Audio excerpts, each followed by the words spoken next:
Hi everyone. इस video का अंदर अपन एसएपी का स्टॉक ट्रांसफर ऑर्डर कैसा बनाता है, स्टॉक ट्रांसफर ऑर्डर बनाने के बाद उसको डिलीवरी कैसा क्रिएट करता है, डिलीवरी क्रिएट करने के बाद उसको इन्वेस्ट कैसा क्रिएट करता है, इन्वेस्ट क्रिएट करने के बाद उसको जीआरएन कैसा लेता है, ये 4 स्टेप्स अपन देखने वाला है। स्टॉक ट्रांसफर ऑर्डर बनाने के लिए अपना टी कोड होता है /NME21N। /N तो कॉमन होता है, आपका टी कोड है ME21N। ME21 एंटर करने का बाद अपने को ऐसा एक इंटरफेस ओपन होता है, क्रिएट परचेज ऑर्डर।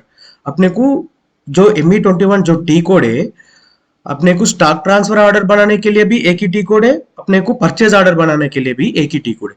इसलिए क्रिएट परचेज ऑर्डर करके अपने को इधर दिखाई दे रहा। अपने को डॉक्यूमेंट टाइप जो है वो डॉक्यूमेंट टाइप जैसा सिलेक्ट करते ही अपना आइटम जो कैटेगरी होता है वो चेंज होता है। स्टॉक ट्रांसफर का बनाने के लिए आइटम कैटेगरी होता है और अलग होता है, जो परचेज ऑर्डर बनाने के आइटम कैटेगरी होता है वो अलग होता है। अपने को डॉक्यूमेंट टाइप का वो डॉक्यूमेंट टाइप जैसा सिलेक्ट करते ही वो चेंज होता है। अभी मैंने स्टॉक ट्रांसफर ऑर्डर बनाने के लिए जो डॉक्यूमेंट टाइप है मेरा UBSTO जैसा STO सिलेक्ट किया है। वो इधर देखो, इससे पहले वेंडर था, अभी इधर सप्लाई प्लांट आ गया। मैं आपको फिर से दिखाने के लिए फिर से एंट्री कर रहा हूँ। इधर देखिए वेंडर है। अभी मैंने को इधर UBST सेलेक्ट करते ही इधर सप्लाइंग प्लांट आ जाता है। मैंने अभी जो प्लांट 1 है, प्लांट 1 से मेरे को प्लांट 2 सप्लाई करना है। जैसा हैदराबाद से अगर नागपुर में मेरा एक मटेरियल सप्लाई करना चाहता हूँ, उसके लिए मेरे को स्टॉक ट्रांसफर ऑर्डर बनाना पड़ता। इसलिए मैंने जो मेरा मटेरियल जो एग्जिस्टिंग प्लांट है, सप्लाइंग प्लांट INHY सेलेक्ट कर रहा हूँ, उसके बाद एंटर किया हो।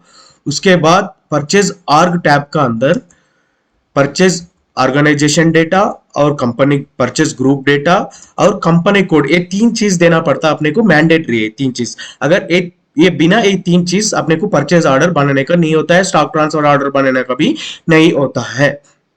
एंटर करने के बाद कीबोर्ड का अंदर एंटर प्रेस करो। एंटर प्रेस करने के बाद अपने को इधर जो एरर पॉपअप था वो निकल गया।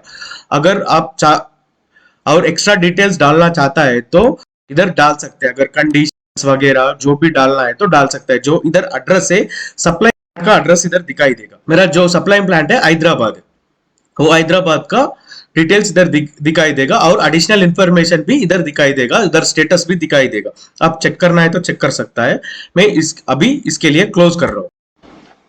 एक क्लोज करने के बाद अपने को मटेरियल डिटेल्स मटेरियल लिस्ट का अंदर देना पड़ता। आप स्टॉक ट्रांसफर ऑर्डर एक मटेरियल को भी बना सकता है, मल्टीपल मटेरियल्स को भी एक ही स्टॉक ट्रांसफर ऑर्डर का अंदर बना सकता है। अभी मैं एक मटेरियल का इधर एंट्री कर रहा हूँ, मटेरियल नंबर एंट्री किया, उसके बाद क्वांटिटी एंट्री कर रहा हूँ। मैं जितना क्वांटिटी मूव करना चाहता हूँ प्लांट 1 से प्लांट 2 को 10 क्वांटिटी एंट्री किया। उधर डिलीवरी डेट, कौन सा डेट में डिलीवरी देना चाहता हूँ वो डिलीवरी डेट भी एंट्री कर सकता है। अगर डिलीवरी डेट एंट्री नहीं की है तो वो ऑटोमेटिक डिलीवरी डेट, आज का डेट डिलीवरी डेट ले लेगा। उसके बाद प्लांट बोल ले तो जिधर सप्लाई करना चाहता हूँ, मैं प्लांट 1 से मेरा प्लांट 2 को सप्लाई करना चाहता हूँ। मेरा प्लांट 2 है INGG। इधर एक 3 चीज एंटर करने के बाद एंटर कर रहा हूं। उसके बाद आप चाहता है तो स्टोरेज लोकेशन भी कर सकता है, आप चाहता है तो स्टोरेज लोकेशन भी एंट्री कर सकता है और चाहता है तो बैच भी एंट्री कर सकता है। ये डिटेल्स एंट्री नहीं किए तो भी आपका सिस्टम का अंदर FIFO का सेटिंग्स है तो FIFO का हिसाब से आपका बैच पिक करेगा, जो फर्स्ट इन फर्स्ट आउट का हिसाब से। अगर आप सेटिंग्स है तो वो इसका हिसाब से पिक कर लेगा। मैं अभी इधर स्टोरेज लोकेशन कुछ भी नहीं डाल रहा हूँ, बैच भी नहीं डाल रहा हूँ। मैं दूसरी वे में पिक करूंगा ये बैच और स्टोरेज लोकेशन आगे में। उसके बाद एंटर करके मैं आगे डिटेल्स देख रहा हूं। अब अगर आगे जो भी डिटेल्स है मैंडेटरी कुछ भी नहीं है, एंट्री करने का कोई जरूरत नहीं है। उसके बाद जो नीचे टैब से अपने को डाटा का अंदर मटेरियल डिटेल्स दिखाई देगा, क्वांटिटी वेट्स का टैब का अंदर मटेरियल का वेट और डिटेल्स दिखाई देगा। ये एक एक मटेरियल का दिखाई देगा। अभी इधर मैंने एक ही मटेरियल डाला हो इसलिए एक ही का दिखा रहा है। अगर 4-5 मटेरियल डाला है तो 4-5 मटेरियल एक एक सेलेक्ट करे तो अपने को एक एक दिखाई देता है इस लिस्ट का अंदर। उसके बाद अपने को delivery conditions, tax, delivery address Nagpur plant का एड्रेस डिटेल्स दिखाई देगा। वैसा अपने को डिटेल्स दिखाई देता, आप चेक कर सकता है अगर आप चेक करना चाहता है तो। इसको क्लोज करके मैंने जो पार्क का जो बगल में जो सिंबल है वो चेक करने का सिंबल है, और चेक का ऊपर क्लिक करे तो अपने को कुछ एरर से तो इधर देता, कुछ भी नहीं है तो इधर आ जाता है no message issue during check करके। इसका मतलब अपने को कुछ भी एरर नहीं है इस डॉक्यूमेंट का अंदर। अभी अपन डॉक्यूमेंट को ये सेव का सिंबल का ऊपर क्लिक करके सेव भी कर सकता है, अगर नहीं है तो आप कंट्रोल एस करके भी सेव कर सकता है। मैं एस सेव कर रहा हूं। अभी मेरा परचेज ऑर्डर नंबर इधर आ गया है। मैं परचेज ऑर्डर नंबर कॉपी करके एक जगह में आप पेस्ट कर लो, क्योंकि आप स्टार्ट है तो परचेज ऑर्डर नंबर सेव नहीं किया है तो देख सकता है। ऐसा नहीं है, अगर सेव नहीं किया मेरा कैसा देखना वो नेक्स्ट वीडियो में बता दूंगा, मगर आप ये प्रैक्टिस करने का टाइम पे ये सेव करके रख लो। मैं एक एक्सेल शीट ओपन करके एक्सेल शीट का अंदर डाल रहा हूँ, पीओ पीओ नंबर करके डाल दिया। उसके बाद फिर से एसएपी में आके डिलीवरी ऑर्डर क्रिएट करना पड़ता है। अपने को डिलीवरी ऑर्डर क्रिएट करने के लिए दो टी कोड होता है, एक VL10B और एक VL10G। दो टी कोड यूज करके आप बना सकता है। मैंने इधर VL10B का साथ कैसा बनाना दिखाई दे रहा हूँ, /n VL10B। VL10B एंट्री करने के बाद अपने को इंटरफेस ऐसा ओपन होगा। इधर शिपिंग पॉइंट, हर एक प्लांट को एक शिपिंग पॉइंट रहता है, उस शिपिंग पॉइंट का डिटेल्स आपको एंट्री करना पड़ता है इधर। और मेरा जो सप्लाइंग प्लांट है इस केस का अंदर INHY, मेरा शिपिंग पॉइंट जो है वो अलग है, 1301 मेरा शिपिंग पॉइंट डाल दिया हूं। जो डेट से एसटीओ जो क्रिएट किया ना, एसटीओ क्रिएट से डिलीवरी डेट, उसका बीच में डेट्स रहना है। मेरा क्रिएट किया सो डेट 18 है। आपको एग्जांपल बताने के लिए मेरा डेट अगर मान लो आप 18 करके, मैं 18 डाल दिया हूं। अगर डिलीवरी डेट है 25 है मेरा, इसका बीच में 25 डालना पड़ता। अगर आपका डिलीवरी डेट 25 है, इधर 24 डाल दिया, आपका परचेज ऑर्डर शो नहीं करेगा आपको। अगर इधर परचेज टैब का अंदर जाके इधर परचेज ऑर्डर नंबर पेस्ट करके भी एग्जीक्यूट कर सकता है। अगर नहीं किए तो भी आप एग्जीक्यूट का ऊपर क्लिक तो आपका नंबर जो भी जितना भी परचेज ऑर्डर आपका प्लांट का अंदर पेंडिंग है, स्टॉक ट्रांसफर ऑर्डर्स इधर दिखाई देगा। स्टॉक ट्रांसफर ऑर्डर सेलेक्ट करके इधर बैकग्राउंड जो सिंबल है बैकग्राउंड का ऊपर क्लिक करना पड़ेगा आपको। ये बैकग्राउंड क्लिक करने का बाद अपने को ऐसा स्प्लिट होगा, दो स्प्लिट होता है। दो स्प्लिट होने का बाद इधर शो हाइड ऑन डिलीवरी का ऊपर क्लिक करना पड़ता है देखने के लिए। जैसा ट्रक सिंबल जैसा रहता है वो सिंबल का ऊपर क्लिक कर दो। क्लिक करने का बाद आपको डिलीवरी नंबर मिल जाता है। मैंने इधर डिलीवरी नंबर कॉपी कर रहा हूं, इधर आके पेस्ट किया हूं। अभी आप पीछे जाके रिफ्रेश कर दो, रिफ्रेश करें तो ये निकल गया। इसका मतलब पूरी हुआ है। मैंने 10 को बनाया था, 10 हो गया है। अगर 10 का बदले में 9 ही हुआ बोले तो इधर और stock transfer under number pending show करेगा। अगर उसके बाद आपको PCI करना है, स्टॉक ट्रांसफर पोस्ट करना है, /n VL02N होता है PCI करने के लिए। उसके बाद आपको डिलीवरी ऑर्डर नंबर एंटर करना।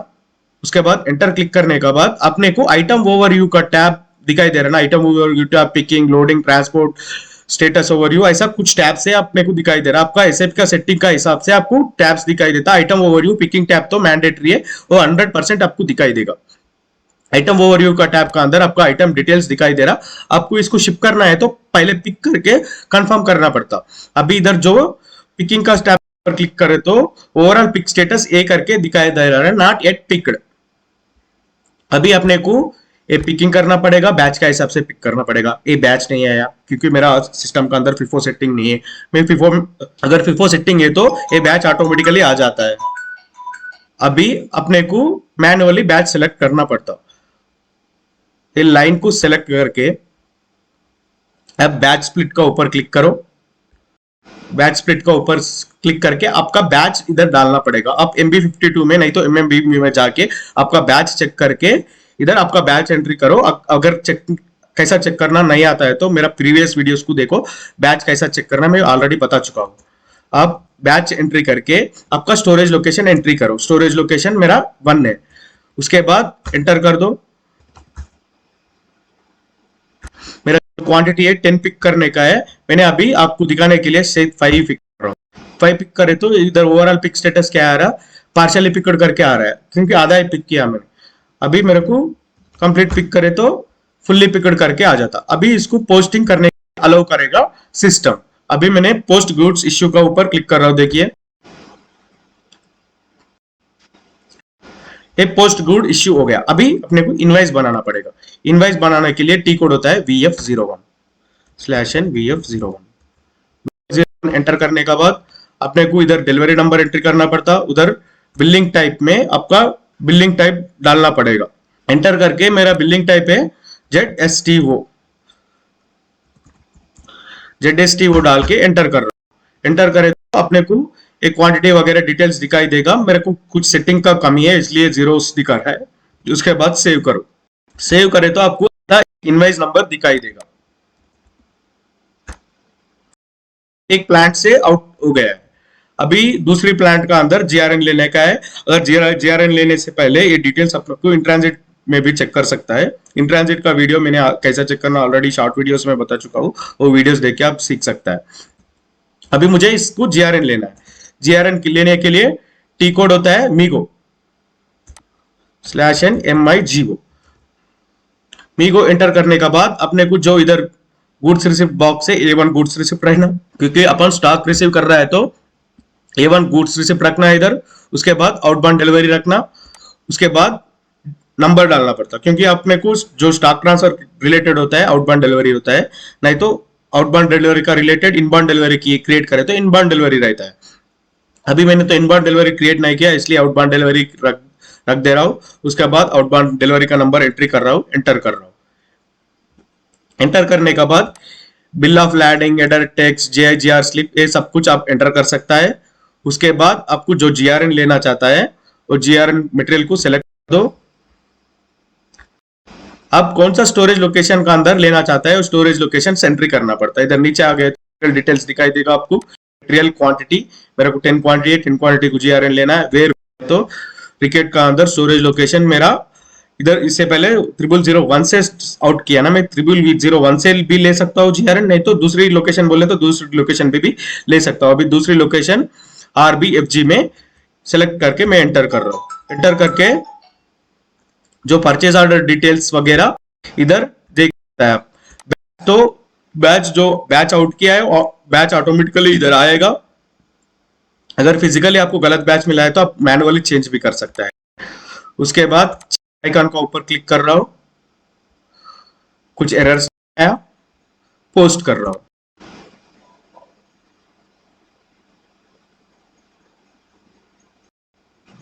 अभी जीआरएन नंबर इधर आ गया है।